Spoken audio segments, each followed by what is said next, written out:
Another company, that's MT Educare, a recent listing. Anup Gandhi, who's the Chief Financial Officer of MT Educare, joins us with a quick perspective on their Q1 earnings. Mr. Gandhi, thanks very much for speaking with us. Can you take us through the highlights of Q1, and does Mumbai continue to be your key growth driver? How has also work progressed on the Karnataka campus? See, Q1 basically is a quarter where we are basically servicing students mainly whom we started servicing in the last year. So in that perspective, very well in this quarter at this point of time. In terms of the Karnataka project, the project is going on well, and we should be there by October, where we would be shifting our college to the new campus.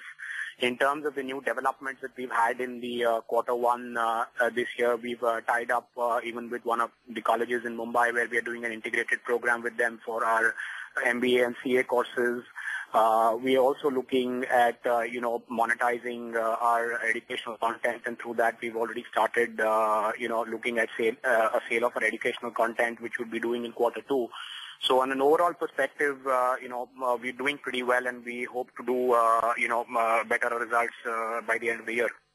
You've done 2.5 crore for this quarter. Is it safe to assume that probably for the full year you would be able to cross 10 crore on the net profit front? Much more than that, purely because Q1 is typically a quarter where we are, as I told you before, servicing only students basically from the previous fiscal. So the fresh admissions for this year would happen basically from Q2 onwards. The revenue will start getting recognized from Q2 onwards. So Q2 and Q3 historically are the quarters which account for majority of our profits, for the year.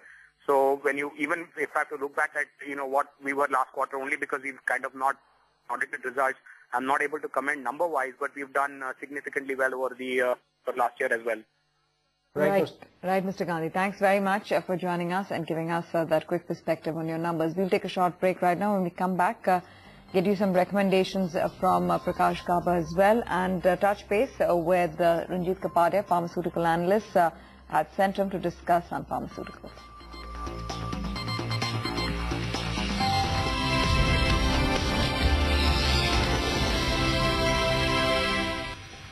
Welcome back. You're still watching Hot Stocks right here on ET Now. Let's get in some recommendations from Prakash Gaba as well this morning. Prakash, what is it that you'll be recommending to clients?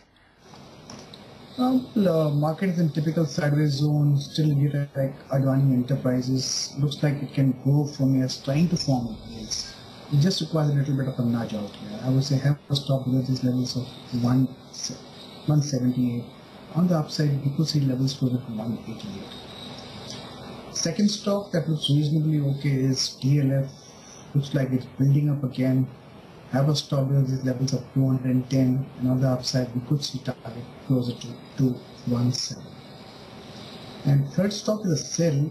ICICI looks like it's got tiled approaches of 1,975 zones of strict resistance zones. Have a stop above these levels of 950. On the downside, we could see levels closer to 925. Pull up the chart of Sun Pharma. That stock is in focus this morning.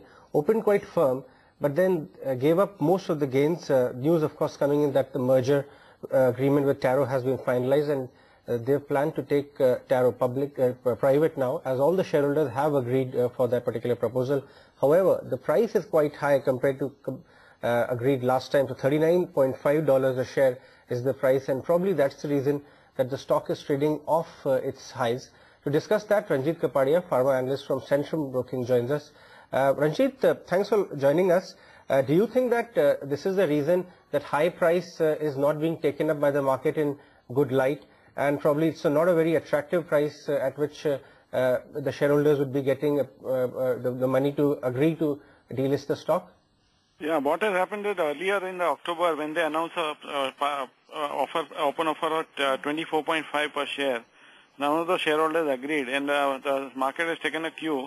After that, the first quarter results, when they announced with a good results, the stock went almost to 41 level, 40.97 level, and then Sun Pharma has come out with an open offer at 39.5, which is about 96% of the market price.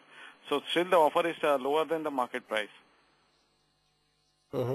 How much outgo do you see overall from the cash balance of Sun Pharma? And do you see that going forward, at least, that the synergies would start coming in Sun Pharma? Yeah, what has happened is that currently the outstanding shares of Taro are 44.64 million, and the remaining shares which are to be purchased are 15.2 million shares. So the outgoing will be in the range of around $600 million for Sun Pharma. All right. Also, give us your overall call on Sun Pharma post the numbers. Do you think the stock is in for a re-rating of sorts, given that they have delivered quarter on quarter? Now, the results are very good, but there are two developments which have taken place. One is that hiving off of the domestic business as a separate subsidiary. More information is required, because what has happened that now the domestic operations, which were in the partnership firm, was not attracting any tax. Now all the partnership firms with the new budget, they will attract MAT rate of tax. So the tax rate is for Sun Pharma has gone up. Second thing, that the NPPP, the National Pharmaceutical Pricing Policy, which is anywhere on the line, on the cards, and under that policy, currently Sun doesn't have any exposure to DPCO. The total top 8 brands do not have any exposure to DPCO, and out of 8 brands, 6 brands will go in the NPPP. They will be under price control.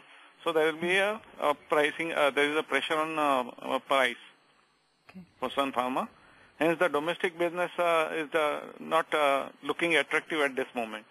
So what would be your call on the stock right now? We have a neutral rating with a target price of 657. All right, Ranjit, thanks a lot for that particular take. Of course, a cautious view coming in on Sun Pharma despite a development on the pricing front. Prakash, how does Sun Pharma look on the charts? It's been making 52-week highs lately and is one of the best performing stock in the pharma space. Yeah, the structure of Sun Pharma so far is positive. There is no sign of weakness. We did see some kind of a reaction coming in. It did take support closer to around 600. But in the last 3 or 4 weeks, what we have seen, Sun Pharma has climbed from 600 zones to 680 zones. It's more than 15%. So I would say that if the profit booking comes in here, it's already overstretched on indicators front. One should book profits here. And if someone wants to hold it, continue holding it, needs to have a trailing stop below 670 and chase it. If it keeps going up, fine. Otherwise, take your money off the table. Fair enough. From, of course, the frontliners this morning, come to get your view, Deepak, on an ONGC, which is up about 1.5% at 283. It's been largely sideways in the last 7-8 weeks between 275 and 290, and today's move still keeps it within the range. There have been many such moves, a couple of percent up or down within this range, not too significant until we finally get out of this range. I think what's to be looked for is a closing above 290. That would be a possibility of a pretty good uptrend from there. All right, Deepak and Prakash, thanks very much for joining us and giving us your perspective in the markets as well as stock recommendations from the entire team of Hot Stocks. And Ajay and myself, thanks very much for watching the show. Coming up next, as always, is Traders 20.